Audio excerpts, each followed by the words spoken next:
말씀 보시겠습니다. 오늘 함께 볼 말씀 창세기 6장 9절에서 22절입니다. 창세기 6장 9절에서 22절 교독하도록 하겠습니다. 제가 9절 먼저 읽습니다. 이것이 노아의 족본이라. 노아는 의인이요 당대 완전한 자라. 그는 하나님과 동행하였으며 그때 온 땅이 하나님 앞에 부패하며 포악이 땅에 가득한지라.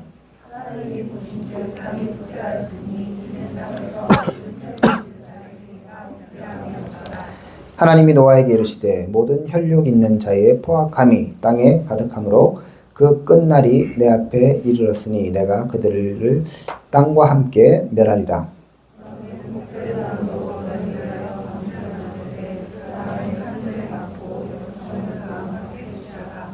내가 만들 방주는 이러하니 그 길이는 300규빗, 너비는 50규빗, 높이는 30규빗이라.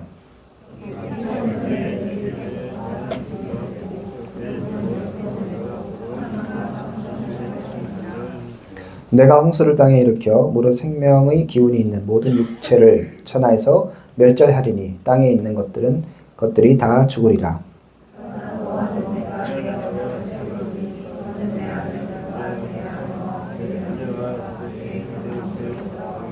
혈육 있는 모든 생물을 너는 각기 암수 한 쌍씩 방주로 이끌어들여 너와 함께 생명을 보존하게 하되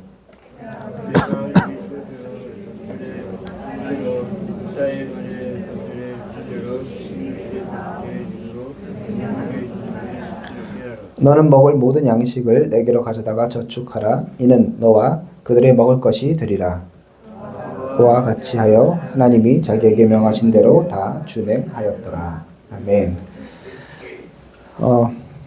오늘 말씀은 이제 노아 홍수에 관한 것입니다. 노아 홍수는 여러분들이 많이 들으셨을 거예요. 하나님께서 이 땅을 심판하시기로 작정하셨습니다. 심판하시는 이유가 나와 있는데 11절부터 나와 있죠. 그때 온 땅이 하나님 앞에 부패하고 포악하고 포악함이 땅에 가득하였다고 얘기합니다. 우리 지난주에도 살펴봤지만 인간이 짓는 모든 것, 생각하는 모든 것이 다 악하다고 얘기했죠. 그래서 인간이 육체가 되었고 하나님이 더 이상 그들과 함께하지 않는다고 말씀하셨어요. 그들이 육체가 되었다 얘기하셨습니다. 그래서 하나님이 이제 심판을 계획하고 계시는데 또 노아 때 여전히 인간은 돌이키지 않고 하나님 앞에 부패했죠. 12절에 보니 하나님이 보신즉 땅이 부패하였으니 이는 땅에서 모든 혈육 있는 자의 행위가 부패하였다 이렇게 얘기합니다. 또 13절에 하나님이 노아에게 이르시되 모든 혈육이 있는 자의 포악함이 땅이 가득하므로 그 끝날이 내 앞에 이르렀다 이렇게 얘기하고 하나님께서 그 결단을 내리시죠. 내가 그들을 땅과 함께 멸하겠다라고 말씀하셨습니다. 하나님이 그 땅을 멸해버리겠다 말씀하시는 것은 굉장히 하나님의 단호함, 그 다음에 하나님의 심판의 강한 의지를 보인다고 살펴볼 수 있겠죠. 하나님께서 이제 더 이상 인간 안 되겠다 이렇게 해서 멸하기로 작정하셨습니다. 하나님이 그래서 사람들을 이제 심판하실 때 홍수로 심판하십니다. 17절에 보면 내가 홍수를 땅에 일으켜 무릇 생명의 기운이 있는 모든 육체를 천하에서 멸절하겠다. 그래서 그들이 다 죽겠다 얘기하셨죠. 홍수라는 도구를 통해서 그 땅에 있는 모든 혈육 있는 자를 없애버리겠다라는 것이 하나님의 계획이셨습니다. 이렇게 사람들을 다 죽이는 계획 어떻게 좋습니까? 안 좋습니까? 사랑의 하나님하고 어울립니까? 별로 이제 너무 좀 무섭고 끔찍한 거죠. 여러분들이 이제 노아 홍수는 전설 같은 이야기로만 생각하니까 그냥 그런갑다 할 수 있는데 비가 이제 40일 동안 오고 주야로 막 퍼부었고요. 그래서 온 땅이 홍수로 덮이게 되었어요. 홍수로 덮이면서 사람들이 처음에는 좀 비가 왔을 때 살만했겠죠. 근데 이틀 때쯤 되면은 막 잠기고 이렇게 되면서 이거 아닌데 이거 아닌데 하겠죠. 그러다가 나름 배 있는 사람들도 있겠죠. 그래서 이거 타고 어떻게 좀 해야 되겠다. 이렇게 저렇게 하다가 결국은 다 죽었어요. 그렇죠? 노아가 방주 안에 들어가서 그 40일 차면서 계속 물이 차오르고 그 다음에 방주가 이제 물에 떠고 여기저기 떠돌아다니는 그런 상황을 보면서 뭐 여러 가지 소리가 들리겠죠. 그죠? 동물 우는 소리, 여러분 돼지 소리 들으셨어요? 들어보셨어요? 깍깍깍 거리고 진짜 시끄럽거든요. 그런 애 막 떠내려가는 소리부터 시작해서 사람들이 막 와 살려주세요 옆에서 뭐 그런 얘기들 막 들으면서 40일 동안 그렇게 이제 끔찍한 시간을 보내는 거예요. 그리고 노아가 홍수가 끝난 후에도 한참 있다가 방주에서 나오거든요. 그런 이제 두려움, 모든 것이 다 끝났다는 생각, 이런 게 노아한테도 굉장히 스트레스였을 것이고 아마 외상후 스트레스 받았을 거예요. 정신치료를 원래 받아야 되는데 그걸 이제 못 받았을 거예요. 뭐 이런 여러 가지 상황들이 노아에게도 견디기 힘든 일이었을 것이고 나는 살았다 이게 아닌 거예요.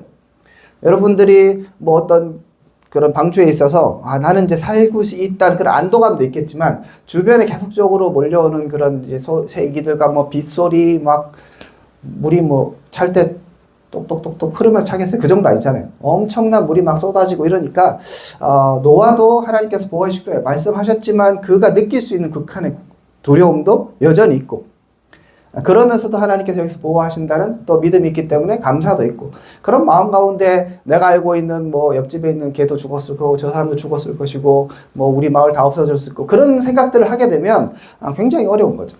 그러니까 이 심판은 하나님이 행하셨지만 굉장히 하나님 성품에도 별로 맞지 않는 것 같고 인간 인류에도 별로 좋아 보이는 것은 아닌 것 같습니다. 그러면 이렇게 생각해 봐야 되겠죠. 왜 하나님께서 이러한 일들을 하셨을까? 그리고 하나님의 심판은 정당한가를 떠올릴 수밖에 없습니다. 하나님의 심판 정당할까요? 정당하죠, 그죠? 그러면 하나님의 심판은 왜 정당할까? 화나면 에이 다 쓸어버려야겠다 이렇게 하는 하나님이면 여러분들이 하나님 믿는 게 굉장히 두려울 수 있어요. 조금만 내가 여러분 뭐 하나님 앞에서 자신 있으신 분 계세요? 생각해 보면 다 죄인이잖아요. 그렇게 해서 하다가 하나님이 한번 뚜껑 딱 여시면 그냥 죽는 거예요.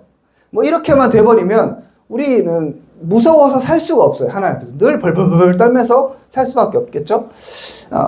그래서 하나님의 이 심판에 대해서 우리가 그냥 남들 죽었으니까 옛날 옛적에 사람들 죽었으니까 나하고 상관없다 이런 것이 아니라 하나님이 왜 사람들을 그렇게 죽일 수밖에 없었는가, 쓸어버릴 수밖에 없었는가, 그리고 하나님의 그 일들은 계속 될 것인가, 이런 거에 대한 고민들을 하지 않을 수 없는 거죠. 하나님은 이 땅을 심판하러 결정하셨는데 여기서 계속 나오는 건 뭐냐면 지난주에도 봤지만 인간이 부패했다는 것입니다. 그리고 지난주에 살펴봤던 건 인간의 생각하는 것이 모두 악하여서 그들이 이제 더 이상 하나님 뜻대로 살지 않았기에 그들은 하나님 형상을 다 잃어버리게 되죠. 하나님의 형상을 잃어버린 자들, 이제 그들이 육체가 되었다고 얘기합니다. 고기 덩어리가 된 것이죠. 그래서 하나님이 더 이상 그들과 함께 할 수 없다. 나의 영이 그들과 더 이상은 함께 할 수 없다고 선언하셨습니다. 하나님의 영이 함께 하지 않는 존재, 하나님이 함께 하지 않는 존재, 하나님의 형상을 잃어버린 존재, 그 존재는 하나님이 보시기에 useless, 중요하지 않은 거예요.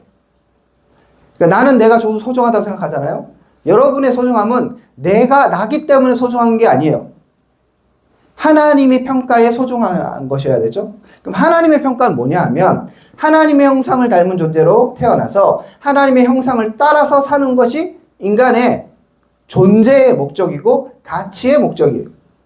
가치를 측정할 수 있는 기준은 하나님을 뜻대로 살아가느냐, 하나님의 형상대로 살아가느냐의 문제죠. 그런데 하나님께서 판단하실 때 이제 더 이상 그들과 함께 할 수 없고, 그러니까 하나님이 함께 하지 않는 존재, 하나님과 함께 할 수 없는 존재는 더 이상 존재로서의 가치가 없는 거예요. 존재를 처음에는 하나님 형상으로 만들어서 하나님과 함께 할 수 있는 존재로 만들었는데 그것을 잃어버렸기 때문에, 가장 중요한 가치를 잃어버렸기 때문에 그들은 존재할 더 이상의 이유가 없는 거죠. 그래서 하나님이 그들을 심판하시고 이 땅에서 다 쓸어버려도 아무 문제가 없는 것입니다. 그냥 인간인데요, 그래도 사람을 죽이는 게 괜찮다, 그게 아니라 사람으로서의 가치를 잃어버리게 된 거예요. 겉모습 우리하고 똑같죠? 우리보다 더 착한 사람도 있을지 몰라요. 하지만 그것은 중요한 게 아니에요. 그들이 이제 육체가 되었으므로 이제 하나님 앞에 심판을 받는 존재가 되었고, 하나님은 그 무시무시한 심판을 단행하십니다. 그러니까 오늘날도 마찬가지예요. 우리가 하나님 앞에서 살아갈 때 핵심적인 것은 내가 하나님 앞에서 하나님의 형상을 닮은 존재로서 정직하게 올바르게 바르게 성경 말씀대로 살아가는가. 100%잘 할 수 없을지 몰라요. 그럼에도 불구하고 우리가 이 땅 가운데서 그렇게 살아가지 않으면 우리는 존재 자체로서의 가치를 상실하는 겁니다. 돈을 아무리 벌어도 세상에서 성공해도 존재 자체의 가치가 없는 거예요.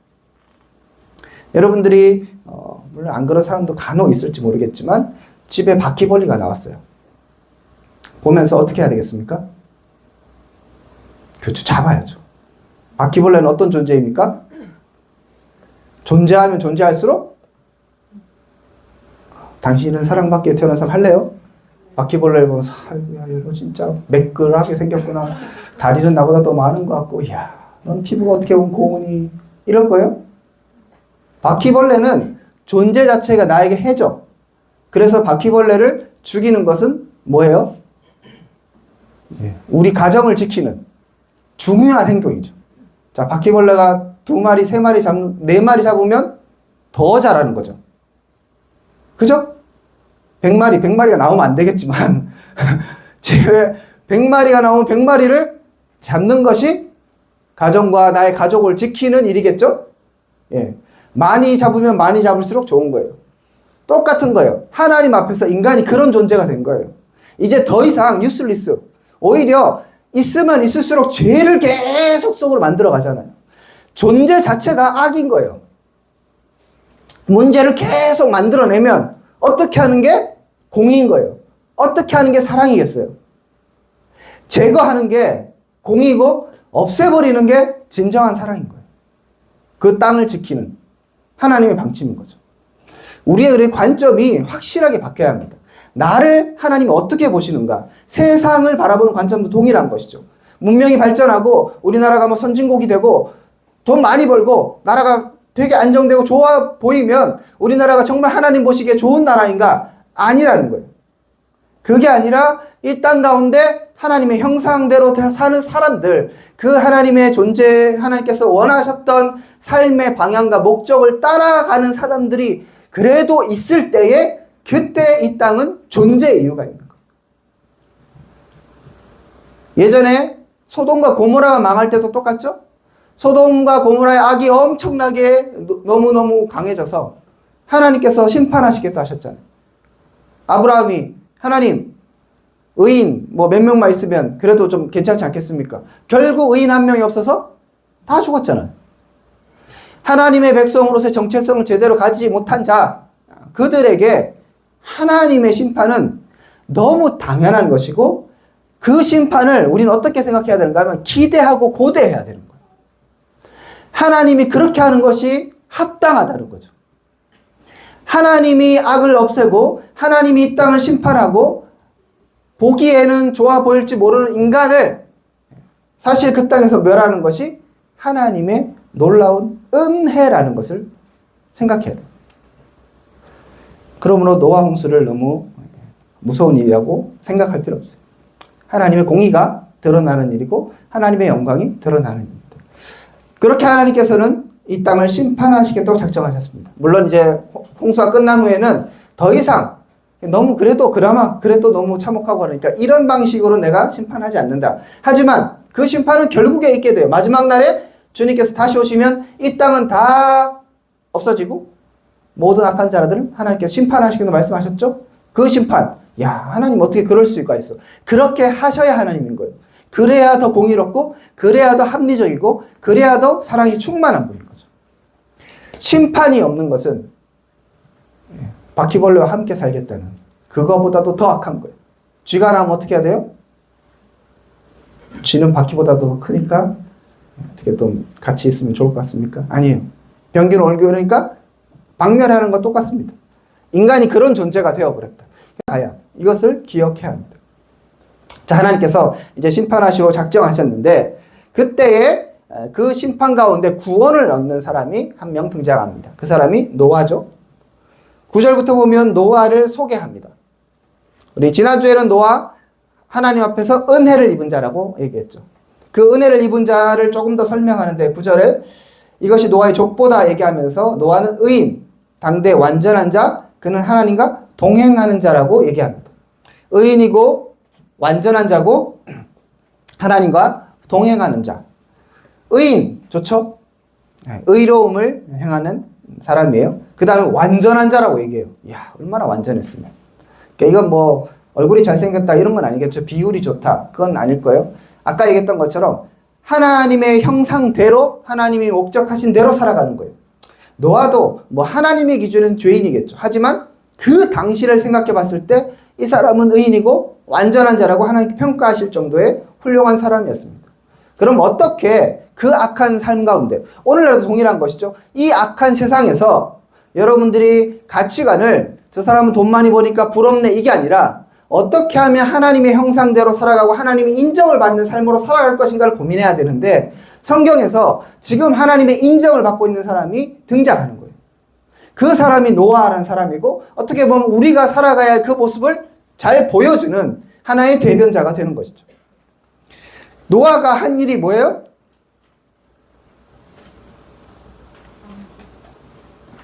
하나님과 동행했다고 얘기합니다. 그가 한 일은 다른 게 아니에요. 하나님과 동행하는 거예요. 그냥 하나님하고 같이 있어요. 동행은 뭐겠습니까? 동행. 하나님과 동행한다는 건 뭘까요? 자, 요 예배가 마치고 나면 우리가 예를 들면 3층은 3층으로 올라가요. 그죠? 올라가는데 우르르 3층으로 올라갈 때 어떤 사람과 동행한다고 할 때는 어떤 의미가 있겠습니까? 으로 건너잖아요. 그럴 때 너 나와 동행하는가 모르는 아저씨 보고 그렇게 얘기하지 않아요. 그죠? 그냥 무조건 같은 방향을 걷는 것이 아니라 말 그대로 마음과 생각과 목표 방향과 이런 것들이 맞아 떨어질 때 그때 동행한다고 얘기하는 거죠. 하나님과 동행한다는 건 뭐겠어요? 그의 삶의 방향과 목적이 무슨 큰 일을 한다는 게 중요한 게 아니에요. 그가 무슨 40일 특별 새벽 기도를 했다 뭐 이런 게 아니라 전도를 몇 명 했다. 그런 거 성경에서 별로 다루지 않아요. 그게 중요한 게 아니라 하나님의 사람은 하나님과 동행하는 사람이어야 되는 거죠. 동행은 목적이 같은 거예요. 하나님의 목적과 자신의 목적이 일치되고 하나님이 원하시는 그 삶으로 가고요. 그 다음에 또 같은 목적을 향해 가긴 가요. 그런데 맨날 싸워. 그럼 동행한다고 얘기할 수 있습니까? 아니죠. 친해야 돼요. 서로 맞아야 되죠. 그래야 동행할 수 있는 거예요. 하나님의 생각과 하나님의 방침, 하나님의 어떤 기호 이런 것들하고 노아하고 맞아떨어지는 거예요. 그것이 동행입니다. 하나님께서 이 땅에서 사람들을 구원하시고 새로운 계획을 세우는데 노아를 사용하시는데 그 노아는 어떤 존재인가? 의인이고 당대의 완전한 자인데 그가 했던 것은 의인, 당대의 완전한 자 하면 뭔가 좀 추상적이잖아요. 좀 더 구체적인 삶의 모습을 보여주는 건 업적을 남기는 것이 아니라 동행했다는 거죠. 하나님과 동행할 수 있는 거예요. 여러분도 한번 생각해 보십시오. 자, 다음 주 미국에 간다고 쳐요. 동행할 사람을 구한다고 쳐요. 그럼 여러분의 머릿속에 누구하고 갈까? 목사님, 저하고 미국 가실래요? 딱 생각해 봤을 때, 안 친한데? 이런 생각이 들죠? 목사님은 맨날 하면 성경 얘기만 할 것 같은데, 피곤할 것 같은데, 제껴. 그 다음에 또 누구? 이렇게 생각하다 보면, 나하고 동행하는 사람, 말 그대로 나하고 맞는 사람이고, 나하고 편한 사람이에요. 하나님과 동행했다는 얘기는, 하나님 편에서 노아가, 인간이니까 부족하죠. 그렇지만, 하나님 보시기에, 그는 하나님의 마음에 맞는 사람이에요. 다윗과처럼 하나님의 마음에 합한 자 같은 사람인 거죠. 그 사람을 통해서 하나님은 계속 인류의 역사를 진행시켜 나가십니다. 또 여기서 보면 하나님과 동행하였다 이 얘기를 들어보면 기억나는 한 사람이 있습니다. 누가 기억나세요? 성은 애시요. 에녹. 에녹이 6장이니까 5장에 아마 에녹이 나올 거예요. 5장에도 에녹이 나오는데 에녹도 보면 특별히 한 일이 없어요. 저는 하여튼 그게 너무 좋은 것 같아요. 업적, 대단한 일, 무슨 학력 이런 거 하나님 보지 않으세요. 에녹이 한 거고 노아가 한 것도 뭐냐면 하나님과 동행하고 애 낳았더라. 이게 다거든요. 평범하게 살아가는 거예요. 근데 그걸 보시는 거죠. 앞에 가인의 후손들은 이것도 하고 저것도 하고 어떤 조상이 되고 엄청 업적을 올리고 그 다음에 큰 성을 만들고 막 그렇게 얘기가 나오는데 그런 것들 속에서 결국 심판당하는 거예요. 하나님의 백성은 특별한 일을 하지 않아도 그냥 하나님과 동행하는 사람이었죠. 에녹도 하나님과 동행하였어요. 근데 여러분 에녹은 어떻게 살았습니까? 하나님과 동행하다 하나님 어떻게 하셨어요? 가셨어요. 그래서 죽음을 보지 않고 하나님 그냥 천국으로 데려가 버리신 게 에녹이에요. 자, 에녹은 하나님과 동행하다가 천국 갔어요. 죽음도 안 하고 소위 말해서 더러운 걸 안 보고 간 거지. 자, 노아요. 노아 어떻게 보면 에녹보다 더 좋아요. 당대 완전한 자고 의인이고 그 다음에 하나님과 동행했어요. 자, 그러면 노아도 어떻게 하면 좋아요? 세상 막 어지럽고 다 죄악이 막 가득한데 그럼 어떻게 하는 게 좋겠습니까? 에녹처럼 하나님 나도요. 조상 조금만 올라가면 에녹이기 때문에 에녹 얘기를 다 들었을 거예요. 야, 우리 조상 중에서 누구 할아버지 중에서 하나님께서 너무 좋아갖고 데려가신 분도 계시단다. 노아가 자기 그렇게 살았거든. 노아는 지금 하나님께서 뭐 하라고 명령하십니까? 방주를 만들라고 얘기하세요. 너는 살아남아라. 얼마나 짜증나요. 저는 이렇게 분명히 에녹하고 똑같이 하나님과 동행하고 잘 살았는데 에녹은 더러운 걸 안 보고 아주 편안하게 싹 갔어요. 그런데 노아는 진짜 피곤한 삶을 살았어요. 방주를 만드는데 방주의 규모가 보면 큰 방주죠. 그죠? 14절부터 방주가 이렇게 만들려 하는데 뭐 길이가 한 100m 넘고 뭐 넓이가 뭐 얼마 뭐 이렇게 돼요. 그걸 3층으로 만들고 이렇게 했거든요. 그 당시에 뭐 어떠한 수준이 있는지 모르지만 이런 큰 배를 만드는 게 쉽겠습니까? 어렵겠습니까? 어렵겠죠. 근데 이 사람이 원래 그 배를 만드는 사람도 아니에요. 근데 갑자기 배를 만들려고 하면 너무 어렵겠죠. 배 만들면 또 뭐가 들어요? 돈 들겠죠. 배 만들면 시간 들죠. 돈 들죠. 혼자 할 수 있겠어요? 자기 아들 있으니까 햄, 야배, 얘를 또 시켜갖고 또 일해야 되겠죠? 야, 엄청 고생했어요. 몇 년이 걸리는지 모르겠습니다. 뭐 십수년, 뭐 어떤 사람은 앞에서 나오는 120년을 방주를 만든 기간이라고 생각하는 사람도 있고 어떤 한 사람은 뭐 120년을 인간의 수명으로 얘기하는 사람도 있고 모르는데 어쨌든 간에 엄청난 시간과 노력과 재물들이 들었을 거예요. 에녹은 데려가서 편안하게 살았는데 노아는 뭐예요? 생고생하고 아까 얘기했던 것처럼 홍수 만나갖고 정말 죽다 살아나고 그 트라우마 걸리고 막 이렇게 해서 막 너무 되게 힘들고 뭐 어려운 삶을 살았어요. 그런데 제가 아까 얘기했잖아요. 맨 처음에 하나님의 백성이 평가받는 건 그가 하나님과 동행하는 것이 우리가 인간적으로 생각하면 노아 힘들었겠다. 야, 에녹은 정말 꼴 빨았구나. 이런 생각을 할 수 있는데 그렇게 생각하는 기준들이 여러분 한 번도 생각해보지 않았겠지만 저는 이거 보면 진짜 에녹은 대빵 좋고 둘 중에 선택하라면 뭐 할래요? 에녹이 좋아요? 노아가 좋아요? 에녹이 좋잖아요. 그러니까 인간적으로 생각하면 내 기준으로 생각하면 에녹은 정말 편안하게 살다 간 사람 같고 노아는 죽을 고생한 사람인 거예요. 힘들어요. 그런데 하나님 보시기에 하나님의 백성으로의 정체성을 갖고 하나님 뜻을 따라 산 건 똑같다는 거예요. 우리의 기준이 어떻게 보면 너무 오염되어 있어서 세상과 사람과 나를 보는 기준들이 자꾸 뭔가 하나님이 보시는 기준하고 달라져 있는 거죠. 좀 고생하고 좀 어렵고 그러면 내 인생 왜 이래? 이렇게 생각하는 거죠. 그냥 보기에 편안하고 보이면 그 사람이 성공한 것 같고 그 사람을 하나님이 더 사랑한 것 같다는 마음이 드는 거죠. 그렇지 않다는 거예요. 이 세상을 평가할 때도 하나님의 평가는 정말 하나님의 형상대로 살았느냐 살지 않았느냐 하나님의 뜻대로 사느냐 아니냐 이거에 있고 우리의 신앙도 마찬가지라는 것이죠. 큰 업적을 남기고 안 하고에 따라서 우리의 신앙이 결정되고 수준이 결정되는 것이 아니라 가장 핵심 하나님과 동행하는 것이요 내가 하나님의 형상대로 온전히 살아가는 것인데 때로는 어떤 사람에게는 어려워 보이는 일을 맡겨요. 때로는 어떤 사람에게는 별로 어렵지도 않고 진짜 편안하게 살다가 편안하게 죽은 것 같은 그런 모습이 보일 때가 있어요. 그런 걸 보면 부럽죠. 왜 나는 이렇게 고생하지?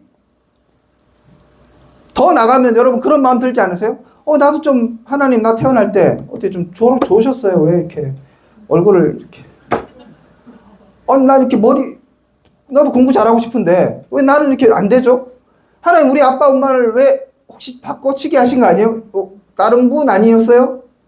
이런 생각이 들 때가 있잖아요. 하나님이 뭔가 일을 하시는데 내 기준대로 생각하면 불공평하고 내 기준대로 생각하면 이게 아닌 것 같고 하나님 왜 이렇게 자꾸 나가 아파요? 저도 이제 다 났는데 오늘 아침에 또 계속 콜록콜록거리네. 아이씨, 그래도 괜찮아지겠죠. 뭐 이렇게 생각하면 나도 좀 이렇게 건장하고 뭐 해도 3일 밤을 딱 새도 괜찮을 것 같고 오늘 제가 오전 1, 뭐 2부 그 다음에 이거 하잖아요. 좀 이따가 또 삼청년부 성경 공부해야 되는데 1부 하고 나니까 벌써 지쳐갖고 제가 안 먹는 사탕을 하나 다 꺼내 먹었어요. 당을 충전해야 되겠다 하면서. 제가 드는 생각이래요. 이러다 또 병 날려나? 뭐 이런 생각. 그 다음에 야 내가 좀 강하면 좀 이게 육체적으로 좀 괜찮으면 이게 뭐 성경 말씀도 좀 파워풀하게 전하고 이렇게 할 텐데 이 비실비실 해갖고 뭐 이렇게 저도 운동해요. 헬스 회원이에요. 열심히 안 가서 그런지 저는 헬스장 가면 너무 힘든 거예요. 막 이런 아저씨들이 이렇게 갖고 막 이만한 걸 막 들고 하는데 저는 아예 생각도 못하고 요만한 거 몇 번만 들면 뭐 지쳐갖고 더 이상 할 수가 없어요. 1시간 이상 운동해 본 적이 없어요. 런닝 한 20 몇 분 하고 그 다음에 몇 개 쫙 하고 딱 와요. 더 이상 체력이 안 돼요. 이렇게 열심히 할 수가 없어. 그런 걸 보면 나도 왕자 이런 생각 안 들겠어요? 이 정도 말랐으니까 조금만 하면 이렇게 왕자가 될 것 같은데 이 석삼 이거밖에 없고 이렇게 생각하면 뭔가 하나님 왜 나한테 이건 안 주셨지라는 생각이 들 수 있다는 거죠. 그런데 하나님의 기준은 우리 기준과 다르다는 것을 다시 한번 생각하셔야 됩니다. 여러분의 가정, 여러분의 형편, 여러분이 갖고 있는 모든 것 가운데 하나님의 섭리가 있고 그리고 각자의 모습 가운데 하나님이 요구하시는 것은 달라요. 에녹한테는 똑같이 동행했지만 에녹한테는 들려 올라가시고 이렇게 데려가시고 노아한테는 고생 좀 하라 얘기하시고 그래서 마지막에 예수님의 제자들이 예수님 베드로가 예수님이 오셔갖고 이제 막 조반 나눠주면서 뭐 하고 얘기하잖아요. 시온아, 바요나 시몬아, 네가 다른 사람보다 나를 사랑하느냐 막 그 얘기하시죠. 그렇게 했을 때 이제 예수님께서 네가 막 이렇게 살 것이다 하고 베드로에게 얘기해 주세요. 베드로가 근데 요한을 보니까 쟤는 좀 편안하게 살 것 같은 거죠. 쟤는요. 예수님 대답 뭐였어요? 그러니까 우리의 관심은 그래, 저는 막 이렇게 힘들 것을 오케이, 제가 주님을 위해서 살겠습니다. 쟤는요, 쟤도 같이 고생해야죠. 같은 제자인데, 같은 말씀 받았는데 왜 나만 고생하려고 그래요? 예수님의 대답 뭐였어요? 신경 꺼. 네 일이나 잘해라고 얘기하시는 거죠. 인간적으로 생각하면 섭섭하지 않아요? 아니 똑같은 제자인데 야고보는 맨 먼저 죽었어요. 야고보가 그러면 신앙이 없어서 죽었겠어요? 맨 먼저 순교했어요. 요한은 끝까지 살아남았어요. 그죠? 베드로는 중간에 또 죽고. 그러면 누가 잘한 거예요? 옥에 갇혔을 때 야고보는 순교하고 죽어요. 옥에 갇혔는데 베드로는 천사가 와갖고 베드로를 구해내잖아요. 평가 기준대로 심판하시고요. 하나님의 사람들을 부르고 하나님의 사람들을 통해서 일하고 계실 때에도 하나님의 기준을 하시는 거예요. 그러므로 우리는 잘 이해하지 못하지만 하나님이 주시는 것과 하나님이 하시는 그 길들 가운데 믿음으로 반응합시다. 나에게 주시는 것에 감사하고 내가 없는 것에 대해서 불평하지 말고 하나님께 받은 것을 감사하며 살아갑시다. 그리고 자꾸 우리의 마음 가운데 잘못된 생각, 잘못된 기준들이 스물스물 올라올 때 쟤는요, 하나님 나에게도 이런 거 성경 말씀 보니까 이 사람 이렇게 고침도 받고 은혜도 받았는데 나는요, 그런 얘기 하지 말라고. 우리의 초점은 무엇인가? 하나님과 동행하는 것입니다. 큰 업적을 이루는 것도 아니고 무슨 대단한 일을 하는 것을 하나님이 요구하시는 것이 아니라 각자에 맞게 하나님은 사명을 맡겨주셨고 이제부터는 하나님의 형상 닮은 자로서 하나님과 동행함을 통해서 여러분이 노아처럼 그런 큰 일을 하듯 에녹처럼 소소하게 살아가듯 아니면 정말 무명의 용사처럼 청년부에서 큰 일 하는 거 없이 차량팀 한 번 서는 거 없어 임원 리더 하나는 그런 건 좀 하세요. 서로 섬기는 건 좋은 거니까. 예. 그렇지만 내가 뭔가를 안 했을지라도 뭐 형편이 못하면 어쩔 수 없는 거잖아요. 안 될지라도 나에게 주어진 그 자리에서 만족하며 주님을 온전히 찬양함을 통하여서 정말 하나님께 각자가 각자의 모습으로 영광 돌릴 수 있기를 주님의 이름으로 축복드립니다. 같이 기도합시다.